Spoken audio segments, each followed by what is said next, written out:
Coming up today, we're going to do a follow-up on the Disney Genie that was released, as well as some other news. This is next on Traveling with the Mouse.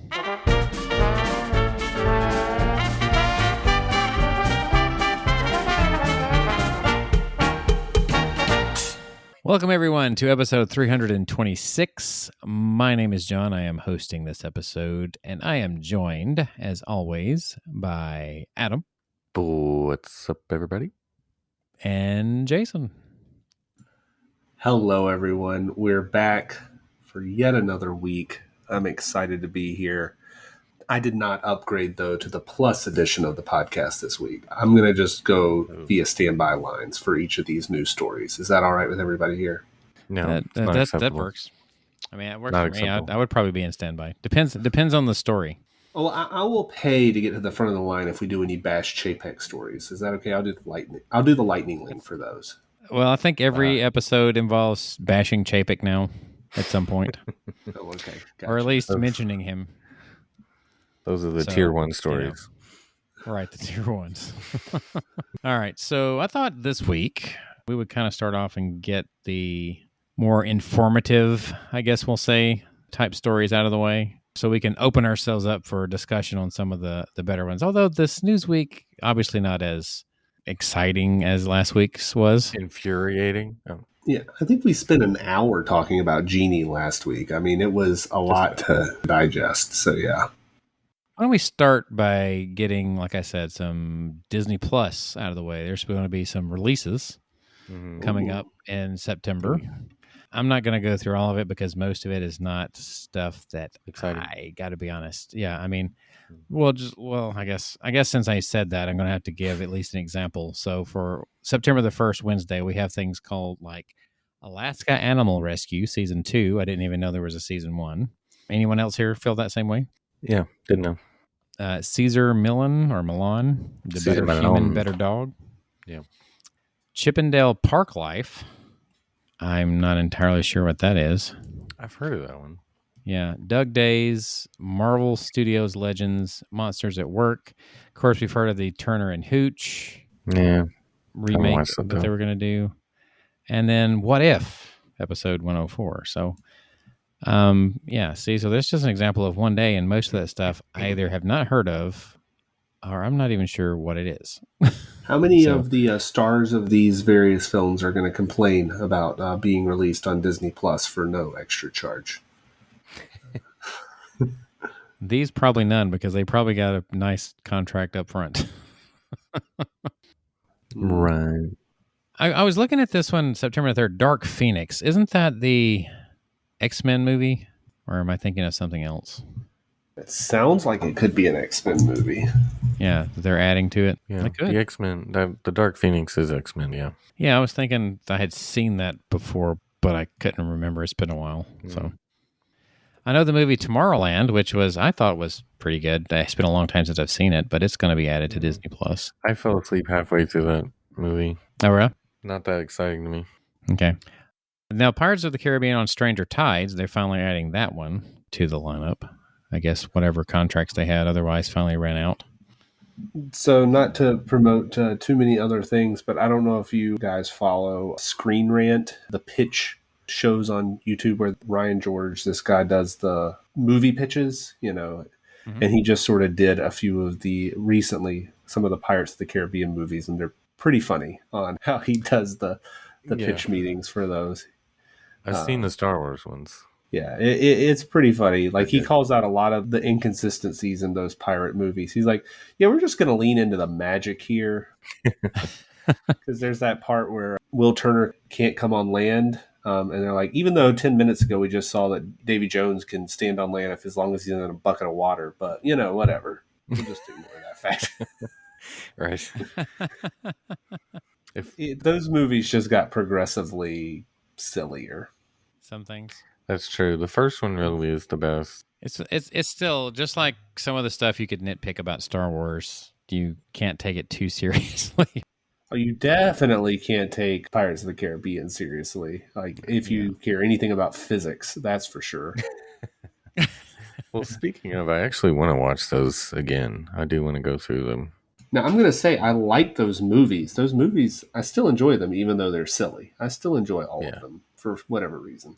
But still, first one's the best. The second one's okay. Third one's weird. Fourth one and fifth one are, silly. But there's moments that are good in all of them.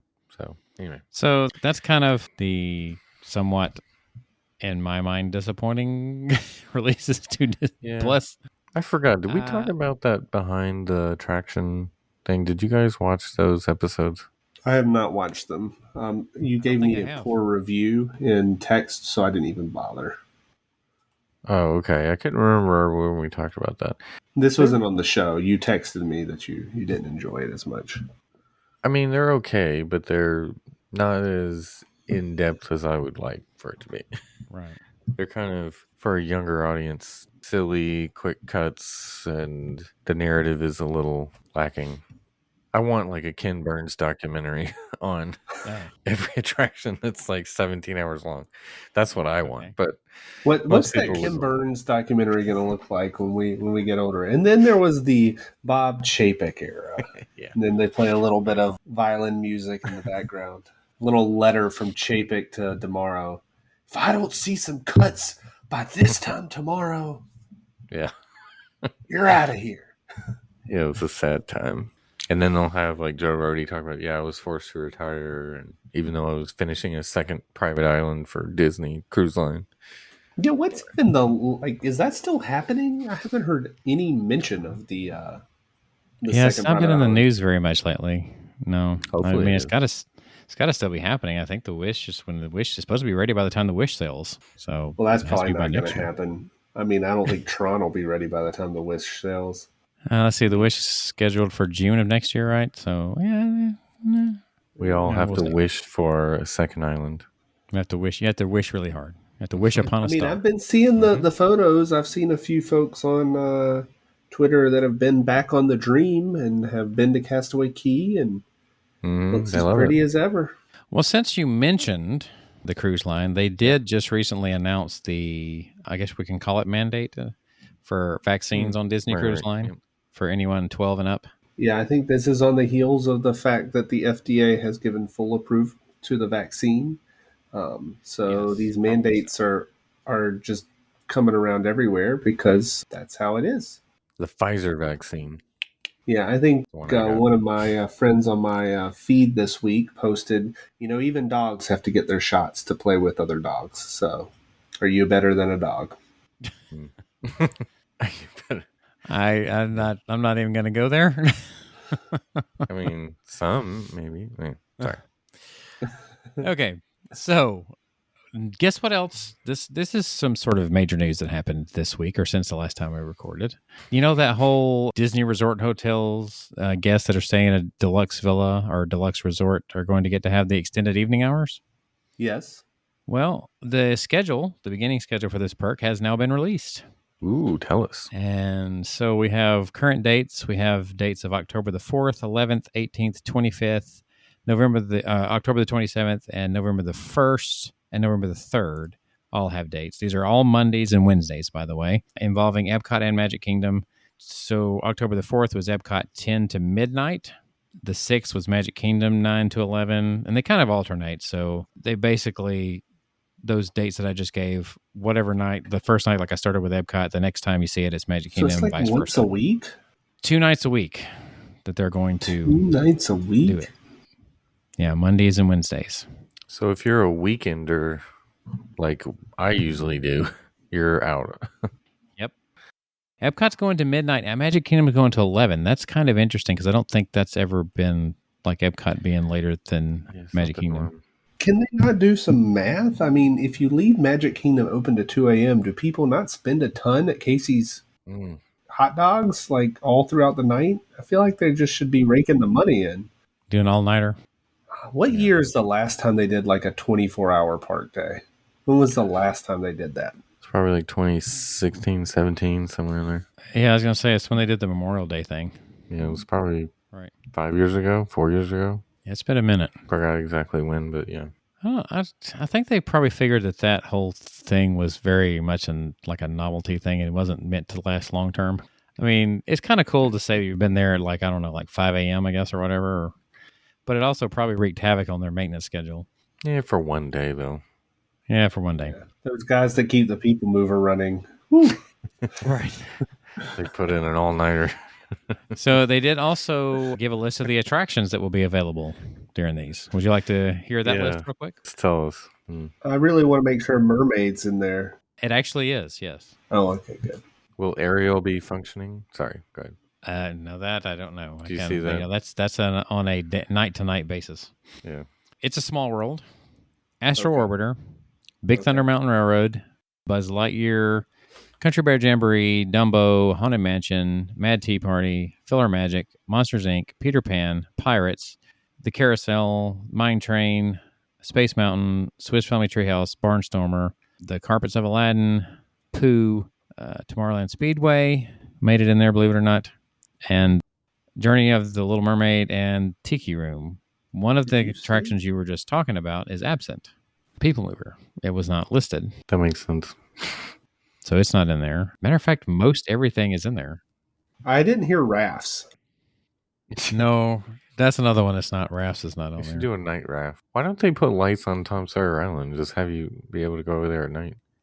So most all attractions at Magic Kingdom are going to be open. Most. So Interesting. for those 2 hours. And then at Epcot, nothing's going to be open except the few things that are already open, right? So we have, this is a short list, Beauty and the Beast Sing-Along, which is interesting.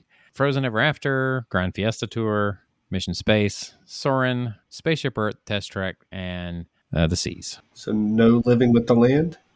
Does not appear to be so. That is interesting. Why would you have the pavilion open and only do Soarin'? Go figure. I have no idea. The land's been down. Yeah, I was going to say maybe Living with the Land is in limbo and they just don't know. Maybe it's been closed. Is the only show the Beauty and the Beast sing-along? Is that the only one? That's what it says. It didn't say the other show. That's the France show now? Yeah, it alternates. Did they say Ratatouille out there? I didn't hear that. Not mentioned, yeah. And which is interesting because the ride will be open during the latter half. So you would think it's got to be open. Yeah, it doesn't make any sense. That's got to be included. It just wasn't. I think that's a oversight. So this is, as always, could be subject to change. Right. They're going to keep it for Lightning Lane only during that time. Oh my gosh. That's when we're going to know they really are just really grab. They're like, you get an extra 2 hours, but Lightning Lane is still a thing. You're going to stop to pay. Right. But we'll lower it from $15 to $13 per person. All right. So let's think about this. It's deluxe resort guest only for 2 hours. Right. Sure. I wonder what the theoretical max number of guests we're really talking about here is in the park. Because, not everybody's going to take advantage of it. Because, people who have young kids aren't going to do this, most likely. If you are spending the kind of money you have to spend to stay in a deluxe resort, that's 2 hours you're taking away from your resort time. Right. I don't even know what the total room capacity is in all the resorts. But, deluxe resorts only, that's going to be pretty light crowds. The problem is it's only 2 nights in a week. And they're only doing it during the week. Like we said, no weekends. So that's only going to count for the people that are taking those week stays pretty much. If they had one every night, right? If they had one every night and I had a week-long stay, you're basically getting a 2-hour after-hours event every night included with your deluxe resort. I would be more likely to consider a deluxe resort if I knew like every night I was going to have 2 extra hours that was only deluxe guests. But if I'm only going to get it 2 nights out of my trip, and even then I have to make sure I book a Monday and a Wednesday, it's not going to really motivate me, I don't think, to upgrade. Speaking of after-hour stuff, I haven't noticed any. Have we seen any reports outside of that first night of them selling tickets to existing park guests? I saw another night where it popped in and they were doing same-day ticketing on site. I saw one other day of that report where they put up the sign. But it doesn't seem to be every night. Right. So I was just thinking, okay, if I have this correct, the Halloween party, you could actually just buy the tickets to the Halloween party without having to have regular admission. I think that's the same way with the Boo Bash, is it not? You don't have to have regular admission if you're just going to the party. That is correct. You do not have to buy regular admission. You can just do the Boo Bash. They're selling tickets day of to people who have already purchased regular admission, and then they're going to have to pay the extra, $125? Well, how much was it? A On lot. top of that, if they want Depends to say. on the night, yeah. Yeah. So, and people are apparently doing it. I'm guessing from the looks of it. Would you pay $250 per person to go to the Christmas one? Now, just to be fair, that's only at the The last two. last two or three. But yeah, That's no, for a family of four, $1,000 for a 4-hour party. 4 hour, yeah. What's the cheapest? Like 140 or something like that, 130. Yeah. Unless they do something that I haven't already seen, no, it's not worth it. It's shorter than the Christmas party. You're getting the parade and the fireworks, but you're not getting everything else, and it's not as long. Family of four, $1,000. Now, I want to point out, I have not gone to Six Flags here in Atlanta in several years, but I was on their website the other day, and I know Six Flags pales in comparison to Disney in almost every way. But I just thought it was funny because I was looking at their ticket prices, and you know what a VIP tour goes for at Six Flags? They have it listed on their website. You want to take a guess? $50 an hour? I don't know. $150 per person per day. For the day. Wow.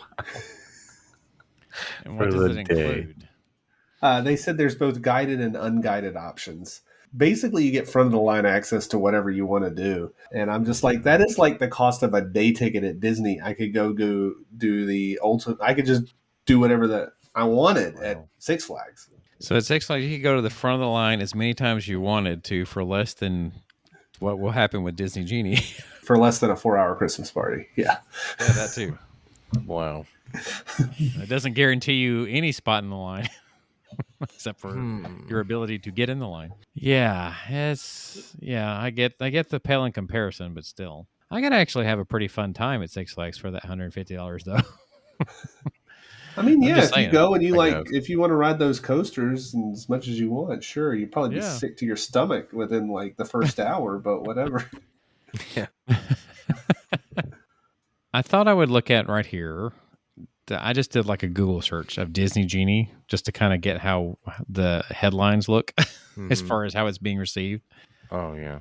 Like one just says Disney Parks' new Genie app helps you skip lines, but you'll have to pay. This one article says irate fans think Disney Genie debut is best Universal Studios commercial ever.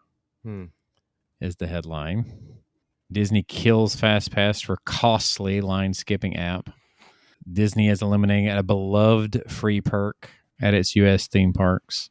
And there's been several sites that have reported just how the dislikes, I guess, have been on their either video or article regarding. Currently 17,000 dislikes to 1,500 likes. And I was just looking, the most upvoted comment on the YouTube video is from someone named Michael Ferguson currently, and it says Disney needs to spend more time imagineering new rides and less time imagineering new fees. Yeah. I kind of agree with one thing that I heard regarding too much too soon, so to speak, as far as cost. Because it was not that long ago that we got the astronomical price on the Star Cruiser. And then Disney Genie comes out with this, which was not the Disney Genie one was not as bad as we were thinking. Right. But still. But we had prepared ourselves for the worst. Right. Yeah. We were kind of preparing for the worst, hoping for the best type deal. But people, I guess, who weren't prepared for this at all or were hoping that FastPass would come back at some time were completely, I guess, blindsided. And here's the thing. A lot of people were just now getting to where they understood. There were still a lot that didn't, that understood how to take advantage of FastPass Plus, and it's like, oh, well, it's gone.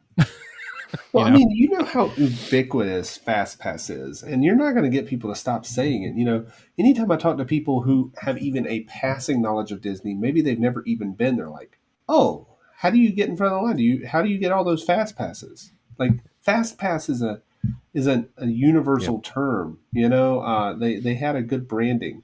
I even saw, you know, I'm just going to be so sad about how when they rebrand it, like think about, I saw a picture like the queues in Animal Kingdom and how like it's like the Fast Pass line has a sign that's themed. It's well themed. Yeah. It blends right in with the rest. And they're just going to slap a Lightning McQueen right at the top of the entrance to Kilimanjaro Safaris, and it's just going to say Lightning Lane, and it's not going to be themed anymore. They're just going to ruin all thematic integrity as well. Right.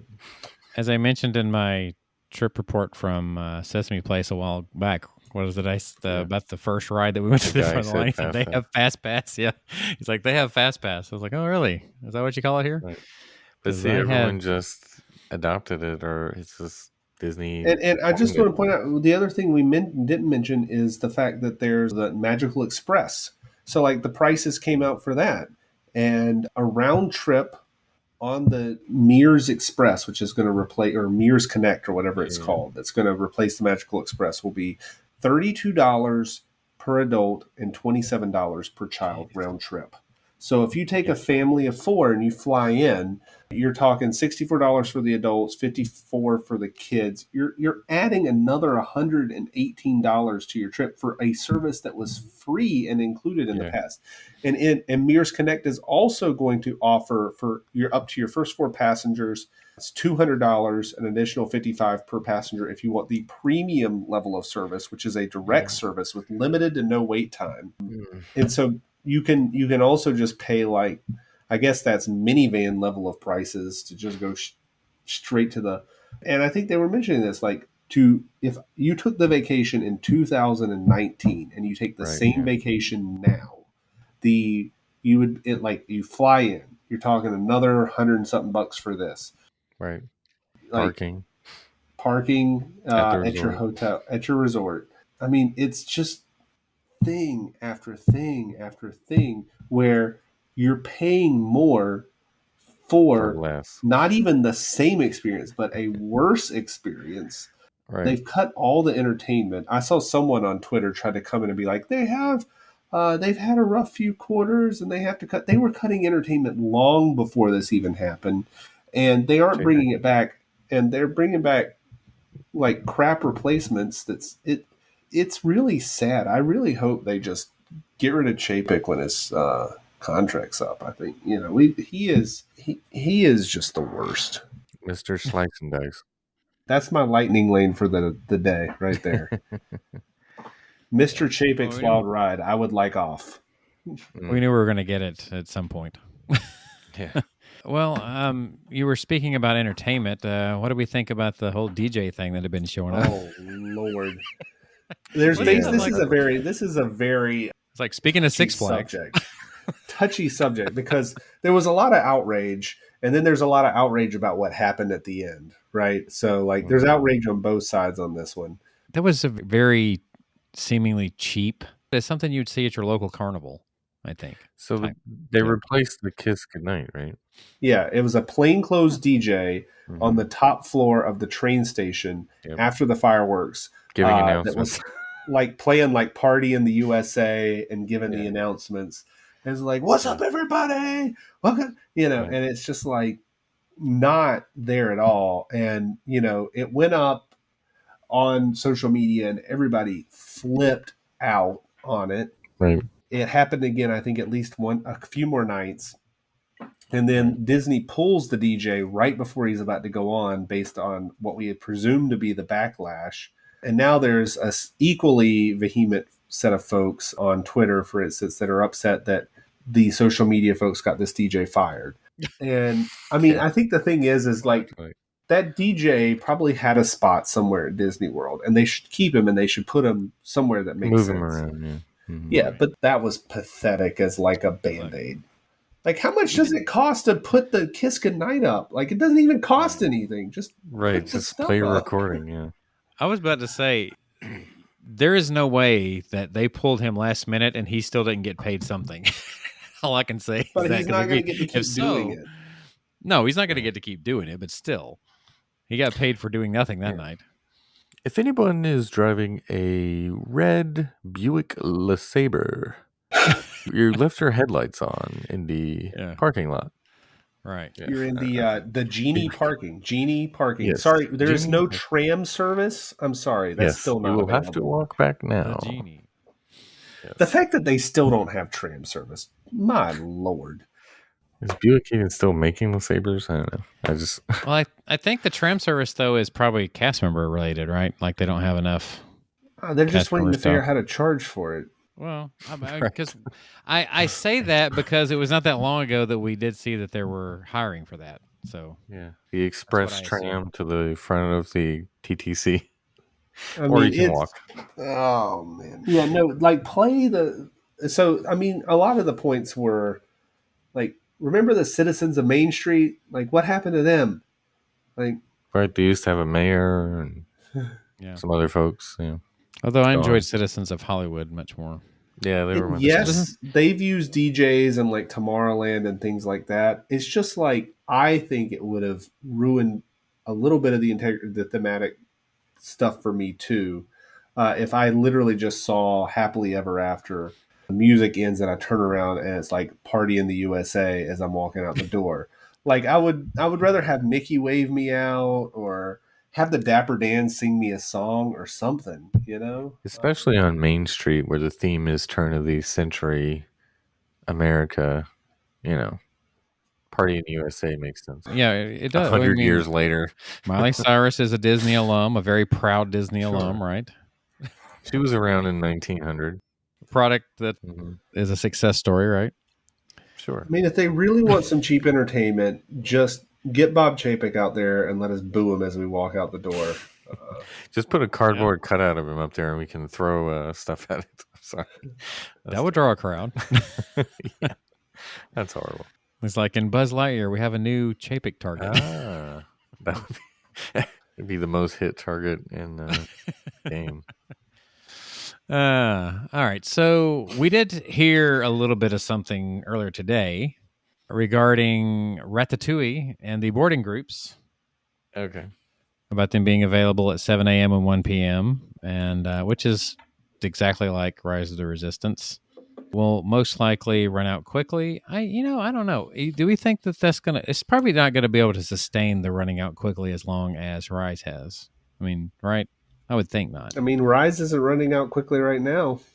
Yeah. No, it's not. Of course, nobody's there at all. That's part of the reason. But I mean, this kind of puts a damper on the challenge, right? Because now you can't really get both at the same time, so you really are going to have to rely on getting one of them early and getting the ride done before the 1 p.m. drop. Yeah. Or I guess you have to hope it's open at 2 because you actually can't pull it at 1 p.m. because of the park hopping, right? Yeah, how's that even going to work? Unless you can stand outside the International Gateway at 1 and just hope that you're close enough. I don't know. The boarding group thing is not going to last. Not for Ratatouille. Unless you have to tap in. It's going to be very short-lived. I mean, I can't see it happening any other way. They can make it last as long as they want it to. Oh yeah, I mean, they can make it last. Just control the line that way.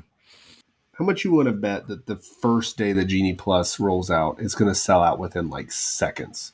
But it's going to be driven by all these vloggers and bloggers that are just trying to like testing it out. Oh yeah, yeah, and then like within 3 days, it won't be selling like they would hope. Like I think like day one they're going to be popping champagne. Bob's going to be measuring he's going to be like, oh, maybe a third jacuzzi is what I need. Right. He's like, how many jacuzzis does the beach club have? I need more than that. I need more jacuzzis than the beach club. Right. How many did Bob Iger have? Let me make sure I got more than him. Maybe Bob Chapek is trying to make himself a significant amount of money in these 2 years, and then he doesn't care what happens after that. I think he just doesn't like. And what's sad is that he came up through the parks and resorts area.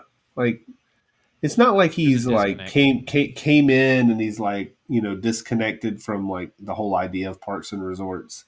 That was how he rose up through the company, is by just gutting the parks. He's like, my thing is I'm going to run parks and gut them. And they're like, you, sir, you should run everything.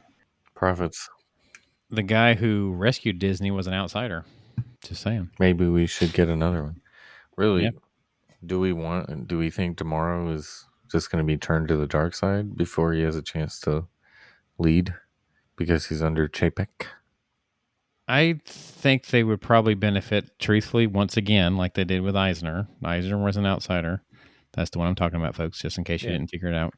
I think they would benefit from getting someone who is, let's say, doing well for either the competition or is an up-and-comer in another company, that sort of thing. It's probably going to be what works best, but it's also probably not what they're going to do. That's not. They're operating like just about like college football does most of the time. They want somebody who's had a connection to the program, or they were they worked with our previous guy or something like that. Whenever they get a coach, very rarely do they want to go out and take a risk on an outsider.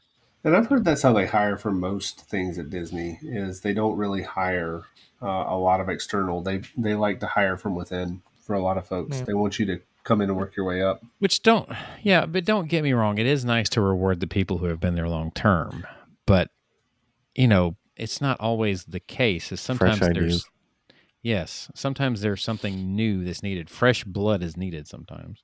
And I'm not talking about Chapek's sacrifices. I think they should have Scarlett Johansson be the next CEO of Disney because yeah, sure. There's the peace offering. Right. Colin Jost. Although he works for Comcast, so NBC Universal. We talking about Eisner though. I was, I've been reading this book on Disneyland, and there's so many things that he was going to do in the '90s that never happened, like the Disney America Park in Virginia. Disney Sea was supposed to be out in California on the coast. Westcott. There was all these big plans he had. None of them happened except California Adventure, which was fantastic, right? When it opened. Not when it started. Yeah. So, all those grand ideas and California Adventure is what we got. Truthfully, if you notice, most of the ideas, even though there were some good ones that did come out of it, like even the stuff that did come to life got scaled back or scaled down. Yeah. Especially after the Euro Disney disaster. I mean, a lot of stuff got scaled back. Yeah, just think of how much better the Eisner era could have been if that was successful. They would have had more money to make stuff better, I'm sure. But really, to me, it's kind of impressive what they did with the little that they had to work with, truthfully, because I enjoyed most everything they did. I think a lot of the appeal of those Disney eras is they were really creative with their engineering, and it's just like you're impressed with what they were able to do with the resources they have. And nowadays, we're becoming underwhelmed by what they're able to achieve with the resources that they have, because they could be innovative, but every innovative idea is just right now being cut back to a little bit less. And that's what we would like to see, is some of that just innovation. Rise of the Resistance was innovative. It was pretty spectacular. But the rumors we're hearing, I think this is on your list of things to talk about, with the Splash Mountain remake with Princess Tiana. They're really hyping it, and they're talking about how they're going to have all this great stuff. But supposedly behind the scenes, the budget cuts are like, we're not going to do that many animatronics. Like, it's going to be a shell of itself. It's going to be rough. And like, they're not going to do that attraction justice because they're just being cheap. Don't want to spend money. Initially the idea was, we've got to replace it because of the history of what it's based on, right? So they wanted to get that done as quickly as they could. But is it worth it doing it just as quickly as you can if you're going to sacrifice the quality of the replacement? Yeah. That's the question. I think that's the thing that we've learned, is they were like, we're doing this quickly, and turns out that was a PR stunt because they hadn't started it. I mean, they're still in concept art for most of this stuff, right? So, I mean, with the speed that they're moving on everything else, I mean, we can expect to see Princess and the Frog Mountain in like 2030. Like we were talking about, like we need to go say goodbye to Splash Mountain. We're going to be saying, like, we might say hello to Tron barely before we even hear anything about Splash Mountain. It takes them like 6 years to put up a ride these days. Right. Yeah. And that was turned out to be a pretty effective, like, merchandise selling stunt. Whenever they announced it. People were buying up the Splash Mountain stuff. Yeah. Yeah. That may have been all that was meant to do. They were saying, "Oh, you know what? We got some extra Splash Mountain merchandise. I know how to get rid of it. Let's announce that it's closing." So, there'll probably be another Princess and the Frog movie before the ride gets updated. So, By the way, pretty... since you mentioned Princess and the Frog, I didn't know if you guys saw the pictures of the play area. The Princess and the Frog playground opened in Oh yeah, Epcot. Oh yeah. They did sort of like a half baked job on some of it, but I'm sure it's great fun. At least budgets. It's a playground. It couldn't have been too expensive, could it? it's fine. We'll take a look at it when we go in September. Adam, we Sure, gotta yeah. hit up the play area. We can go play, right? Or are we too old? Probably too old. All right, let's get a couple of quick ones in here. Fold-away beds are coming to Polynesian Village and Grand Floridian because they're popular, and the other resorts are deciding to add them here. Right. Yeah. Oh, the ones where it's a table that turns into a bed. Yeah, but like right now, the ones we're talking about. Like in, say, for instance, in a villa in Poly, you have the regular queen bed, then you have like a queen sleeper that comes out of the couch, and they're doing the fold-away kind. Like, yeah, well, you were saying it. So like in Pop and all like that in stuff. Pop Yeah. and Art of Animation and Art of and the new refurbished All Stars stuff. There you go. Except you'll have more room. Like you won't trip over the bed as soon as you walk in the door if it's folded down.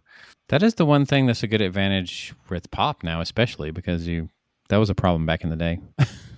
Right. Yeah, I think I may have mentioned this on the show. The very first time we stayed at Pop was also the time that I used Magical Express, right? When we got there, of course, we immediately went to a park. And so we come back later and, they've brought the luggage to our room. So when I open the door, I don't think I can barely get the door open for where the luggage is sitting. Yeah, it's like you open the door and trip over the luggage. So, yeah, it was pretty much all sitting right there. With a stroller, it's hard to get out of those rooms because you have to maneuver, back the stroller up, hold the door open, have the angle just right. Yeah, I It's very struggled with that. I struggled with that with the mermaid rooms. Yeah. Oh, definitely. It's just hard. Yeah. So the brand new Steakhouse 71 is the name that they're calling it, which is kind of weird. I don't know what that reference is per se. It's going to replace the Wave. So it's like Steakhouse 55 at Disneyland Hotel. Yes, but they're putting it in the Contemporary. I guess because the Contemporary was one of the first hotels. Yeah. So that's the reference there. Or I guess it's like Steakhouse 55. So it doesn't sound like with that it's going to be anything incredible. Yeah, I'm like, because can't you get really good steak upstairs at California Grill? So why are we trying to reinvent that? Are they just going to redo the California Grill menu and move the steaks downstairs? I don't know. They're just going to flip. Breakfast is now upstairs. Yeah, I don't know. I don't entirely get that. No, not at all. I do like the logo though. The logo looks cool. If you haven't seen it, I'm not sure. I think we might have mentioned this yet. I know we were talking about Disney Genie earlier. That you can purchase it at midnight the night before. Mm-hmm. Not during the time when you're going to be there, Jason, but a recent update to Park Hours says that Happily Ever After has been scheduled for an 8:15 on September 11th, but that's not during the time when you guys are going to. Is it going to be showing at all when you're there? Yes, it will be. We that's one of the reasons I've decided that I'm going to get my Ratatouille preview, and I'm going to get my Happily Ever After goodbye, and then I'm going to maybe I'm going to try to embrace the magic. I know you had a good time last time you were there. I'm going to try to enjoy it. I may do like I've been debating ditching Adam and his family on Saturday. Mm-hmm. And doing a partial day run with my son because he keeps wanting to run the challenge. I'm thinking maybe we just see how long it takes us to ride everything at Magic Kingdom, or until he just taps out. I mean, you can just have fun with it, trying to see what you can do. Because I don't want to run a whole day because he's 6, and also I want us to watch Happily Ever After on Saturday, so I don't want to be out all day. So I don't even know if I'd register it as an official run unless he really wants to. But even if we did the points challenge, even if we just did all of Magic Kingdom to make it official, I would have to take us to the other 3 parks and ride at least one ride at every park in order to make it an official points. Anyway, just think about the non-Disney guest, right?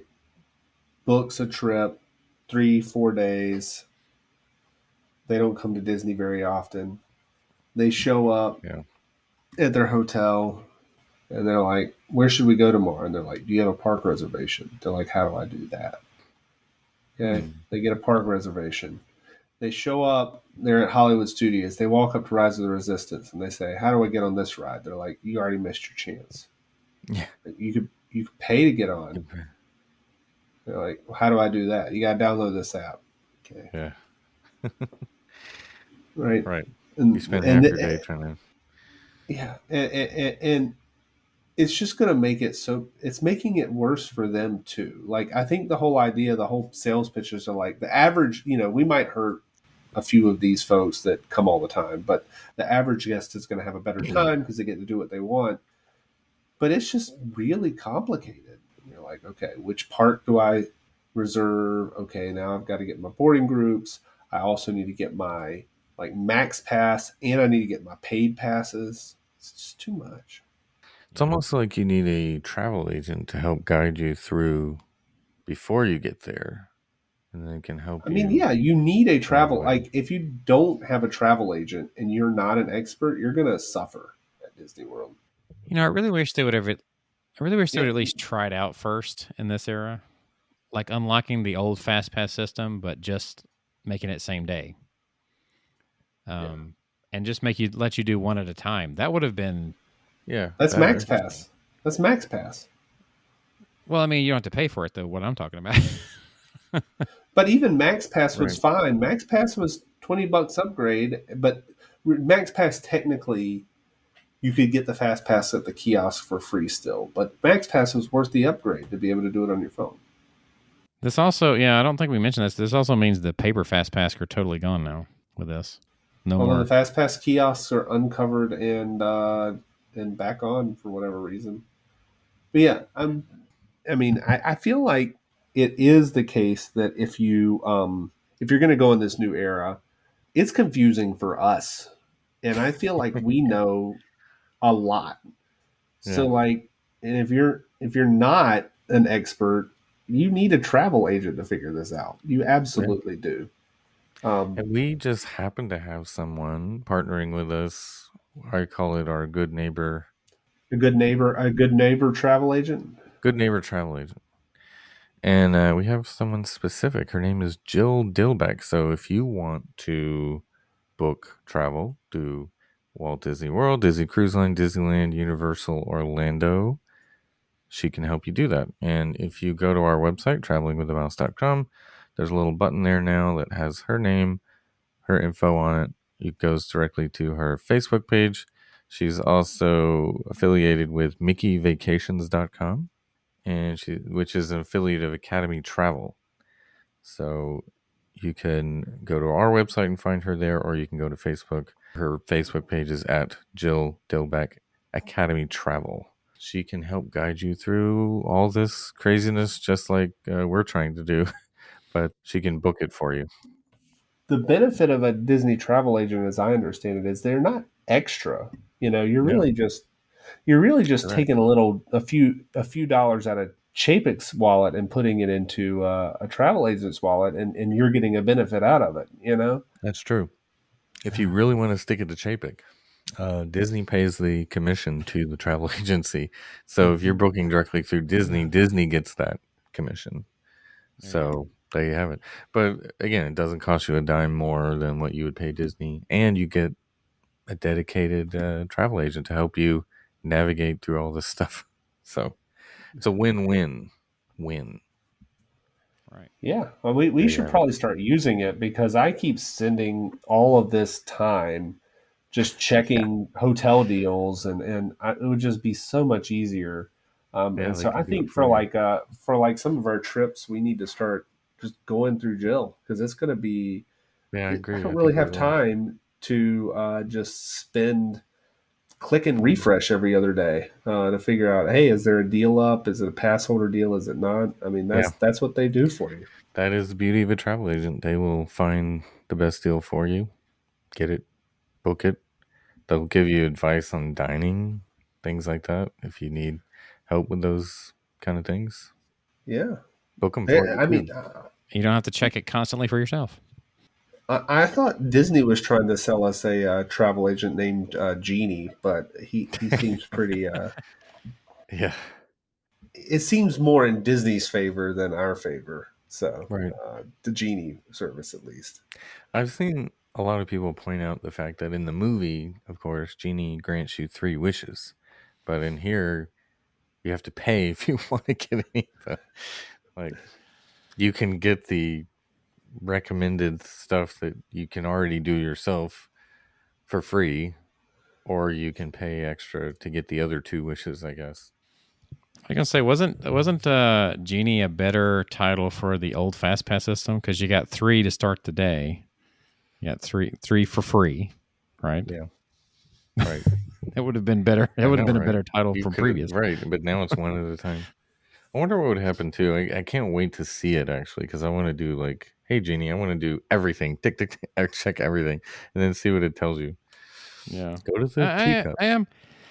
There's a part of me that's a little excited to see how this flows. For like, I want to get my hands on it personally, just to see, how it works. It'll be interesting. So I do like that part.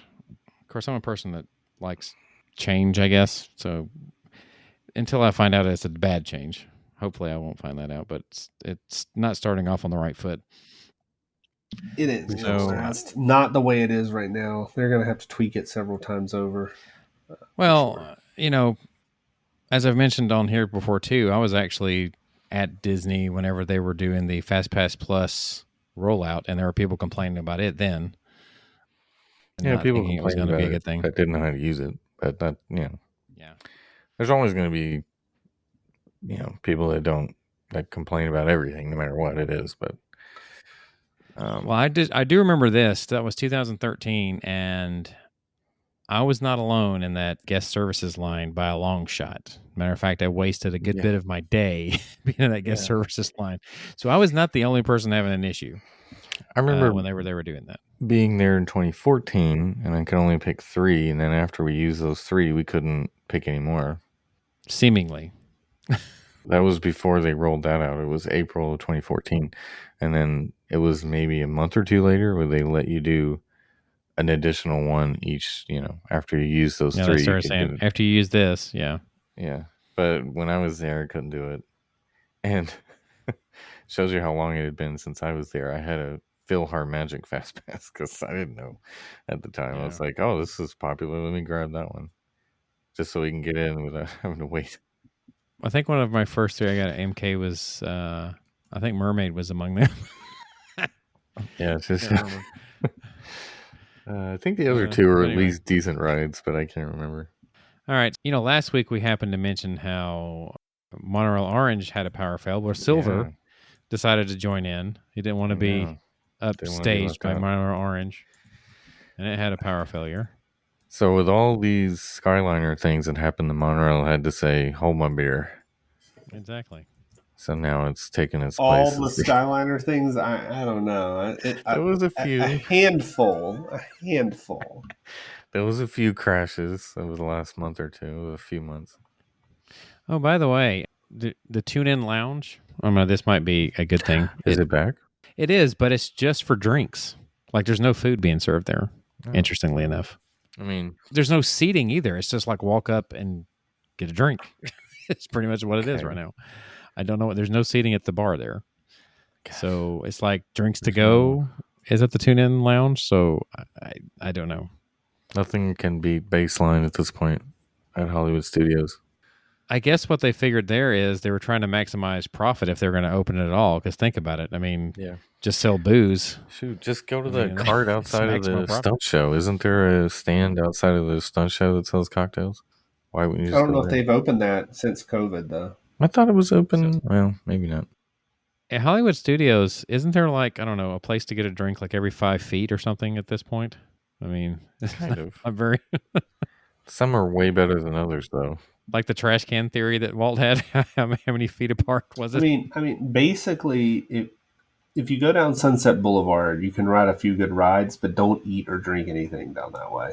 No, not really. The whole area, that market area, is terrible. Just go to Baseline. That's the only thing that's good there. The new ABC commissary is good on the food. I will give them that. Woody's lunchbox is fine for a breakfast. I think it's a good breakfast. Okay. And then we talked about Ronto wraps being good at. That's true. But overall, though, and that's about it. I mean, there's more choices at Hollywood Studios than there are at Magic Kingdom that are good. So, well, of course, you can actually get drinks outside. Yeah, but like food wise too, on a quick service basis. I mean, we're talking quick service at Magic Kingdom. You're like, well, do you want Columbia Harbor House or do you just want to starve? So, no, Pecos Bills is okay. I saw some of the stuff they have at the they reopened Tortuga Tavern. It might be an option. It used to be pretty good. They used to have a good pulled pork sandwich, and what did they else? They had a couple other things that were decent. Yeah, because they redid the menu right before everything, It shut down. Yeah, it got better because before at one point it was just like you get a turkey leg and that's it. Yeah. All right, so biometric scans are back. So how do we feel about that? Do we care, and why? Like, do they have like a hand? I guess because COVID isn't easily transmitted via this anymore. I mean, it's mostly airborne, is what we've discovered. Yeah, I guess it's because of what we discovered. That's the only thing I can figure. Although there's other things you can get from it, so I mean, that was always the case. I'd still want to like sanitize my hands after I touch the thing, but unless I'm first in that day. If they went so long without doing it, though, I don't understand. Is there's some reason why they wanted to bring that back? I mean, it's an extra system to keep you from using someone else's ticket, I guess. Or because you could have borrowed somebody's annual pass or something and gotten in that way. I don't know.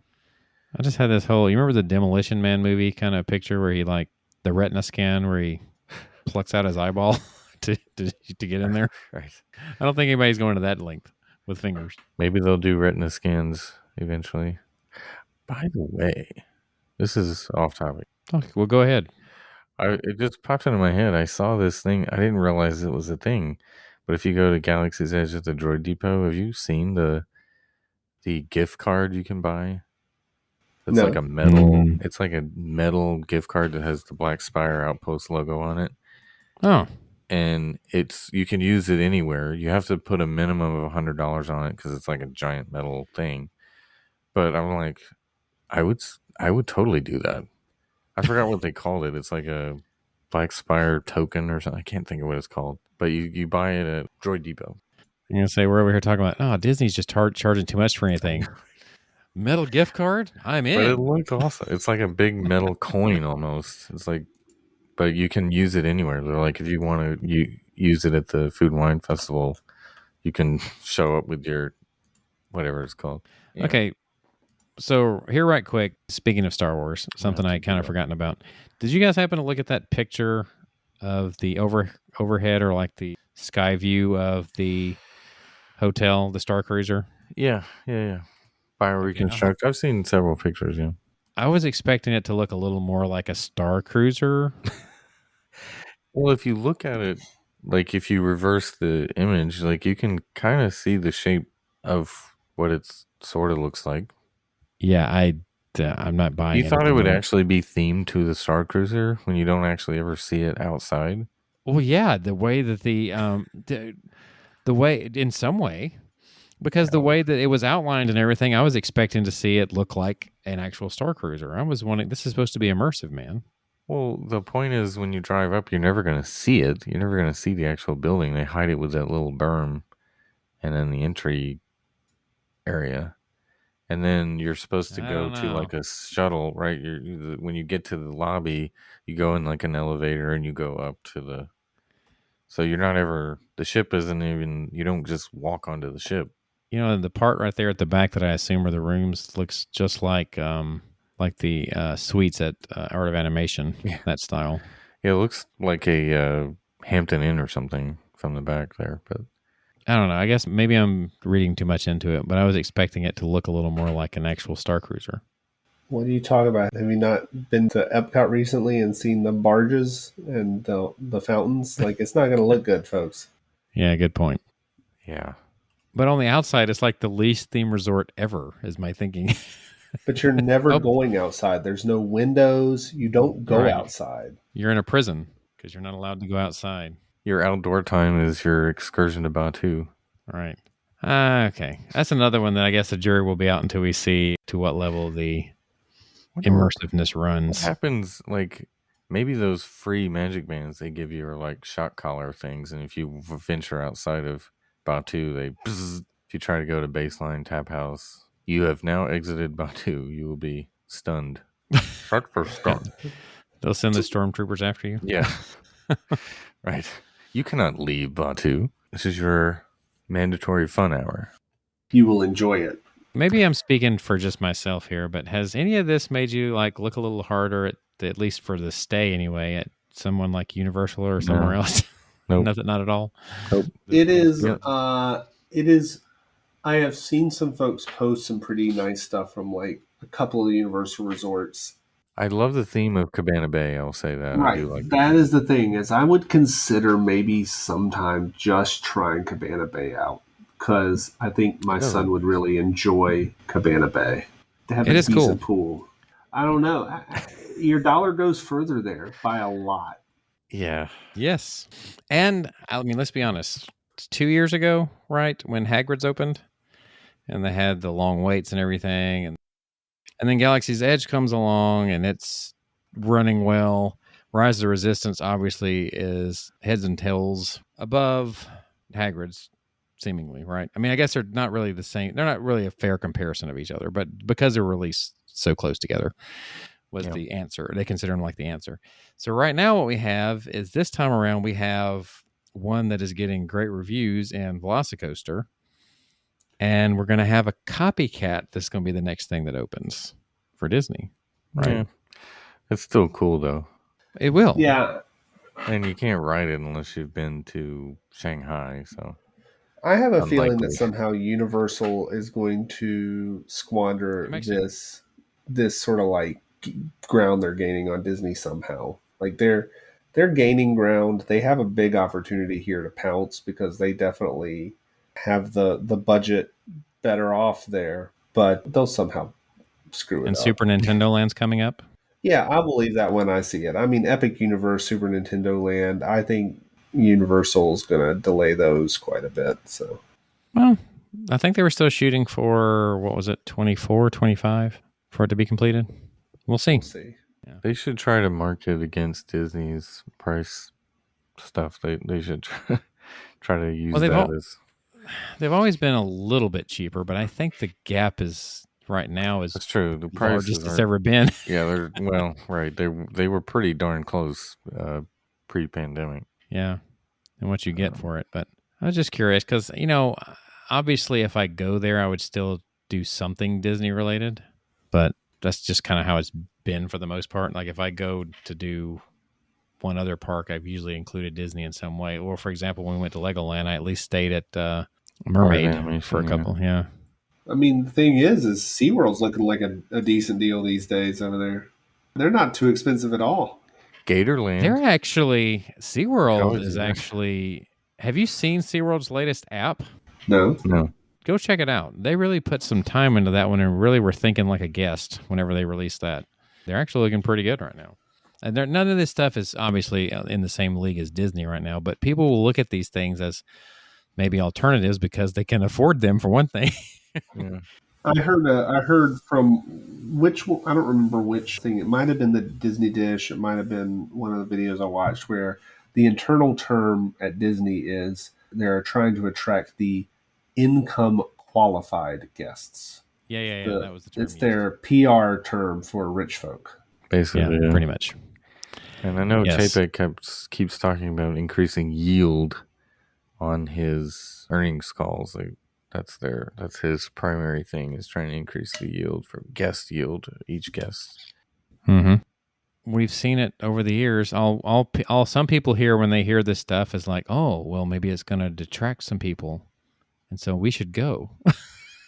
Right. I know. It's like, so then all just they a do whole is end new up wave going of broke. Right. Yeah. All they do is end up going broke trying to go when no one else is going. That's pretty much what Yeah. happens. Right now, I'm working on building a new house and all that, and I'm surprised the mortgage company that I'm applying to hasn't asked me if I have a Disney trip planned, because I feel like that's something you need to report at this point. When you're applying for a mortgage, you're like, yeah, you have no hits on your credit, but do you have any Disney trips planned in the near future? Right. They haven't done their research on you. This is going to factor into whether or not you're a foreclosure risk. Got any VIP tours booked? Did you see though that the VIP tour went up in price? Oh my god! Oh yeah, on top of that, yeah, of course, everything's up. Yeah. The top end is now $850 an hour. Golly. What? Oh my gosh! Wow. That's per hour, by the way, folks. Yeah, hour. Just in case you're thinking like 850, that's not too bad. No, that's per hour. Yeah, Yeah. not for the day. Like Six Flags would be for. We got 150. in before, we'll be able to tell our kids we did it well before, look at how cheap we got it. Right. Like you can do 6 Six Flags VIP tours for 1 hour of Disney. So the minimum booking is 7 hours. So Right. now the new price on like a busy day is $5,950 plus you're going to have to tip. So say you tip 20%, that's $7,140. Well, that's almost what you would have to pay to do 2 nights at the Star Cruiser. So. Or to take it's almost what you need to take, a big party to the Christmas party. The So, Christmas Day, yeah. So you got to pick and choose. Wow. All right. Well, Homer. I guess we could say on the bright side, maybe some of this stuff won't be as bad. Maybe it won't last. But you know what? Like I said, as history has proven, whenever Disney does increase something, people complain about it, but then they pay it. And it sticks. Well, I mean, the biggest thing that we can hope for is that Universal actually has some success, because competition would drive Disney. True. Like, if they really are losing folks because Universal is a better bang for the buck and a better guest experience, then they're going to have to invest to get people back. But I think right now they're like, people will pay whatever it is. They want to come. They've been cooped up. Doesn't matter, Right. They aren't feeling, I think, the competition yet. But if Universal really does gain some ground on them, that might actually be the best thing for it. Yeah. Could be. I think they also think the 50th anniversary's bought them 18 months of they can do whatever they want because people are just going to come. Well, they're not far from wrong. Yeah. That doesn't appear. I mean, like right now, the one thing that they probably haven't factored in is how many people are changing their mind about going due to COVID. Yeah, it seems to be a pretty big effect right now. But I mean, how many people are going to show up because Club Cool's reopening? I mean, I'm just saying. Yeah, that's the thing. Well, I know it's making me think about it. In actuality, though, we've seen this firsthand. The trip that we're going on, there were no availability for Grandestino, for Pop Century under the discount, but yet we both were able to get our hotels switched to. Yeah, I started off at All Stars rack rate. Yeah. And I'm now on a 25% discount room, Pop Century, for a cheaper price than the rack rate there. And if you really wanted to go get a deal, I think there are Grandestino Hotwire deals right now for that weekend too. If you like, it wasn't available when I looked before, but I guess now things are opening up. It seems so. Maybe I should relook at that, but it's still $300 less than I was going to pay for this Art of Animation suite that we had to get. So now I checked today. I should check again, but right now they are only offering the 25% off rooms in September. They haven't added any pass holder rates. Yeah, if they added that, it would be an extra 5%. You would think. But anyway, that just proves the point that people are canceling unless they're adding new. No, it's cancellations. Somehow. Yeah, it's definitely. Well, let's see. Depending on how bad it gets, they may have to discount more. Maybe they'll have a coupon day or something. Right. One day. I guarantee you, watch. You're not going to really find too many good deals after October 1st. Still, no matter what. Not at the moment. No, again, they're banking on it being busy. Yeah. Well, they are not wrong. I mean, no one's canceling that one still. I think some people are holding on to it just in case. They're not canceling that one as much as they were the prior two. Doesn't appear to be.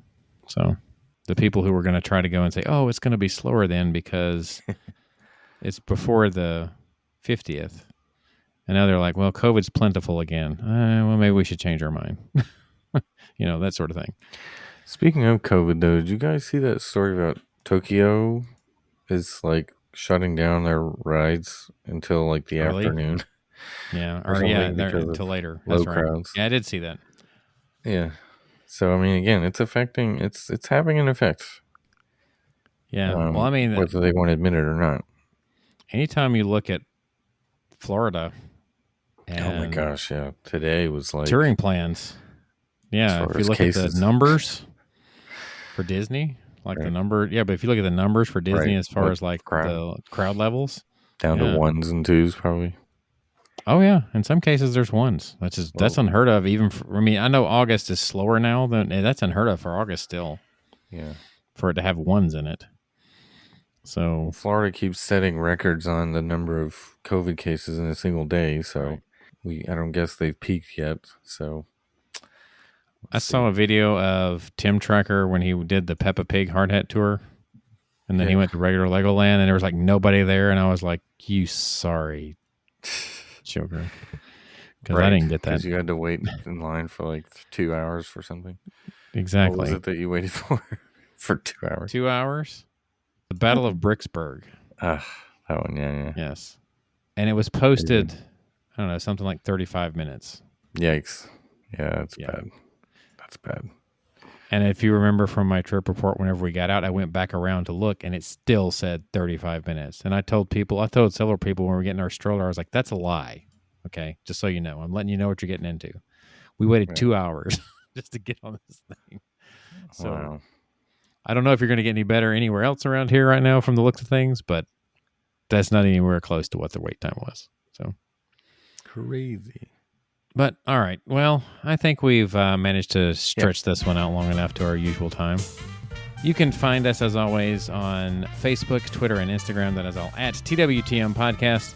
We have a Spreadshirt store in which you can buy your exclusive Rafts or Ride shirt. That is shop.spreadshirt.com/TWTM Podcast. And we also have a YouTube channel, which I'm hoping to add a little bit more new content to there very soon. And you can visit our website, which is travelingwithamouse.com. You can find links to all that and more, including our travel agent who is ready, willing, and able to book your Disney travels. So look for it there. And you can email us as well, podcast@travelingwithamouse.com. So for Adam, Jason, my name is, like I said, Adam, Jason. For Adam and Jason, my name is John. This has been Traveling with the Mouse, and we hope you will join us on our next trip. Chapek. Steakhouse. Chapek Steakhouse.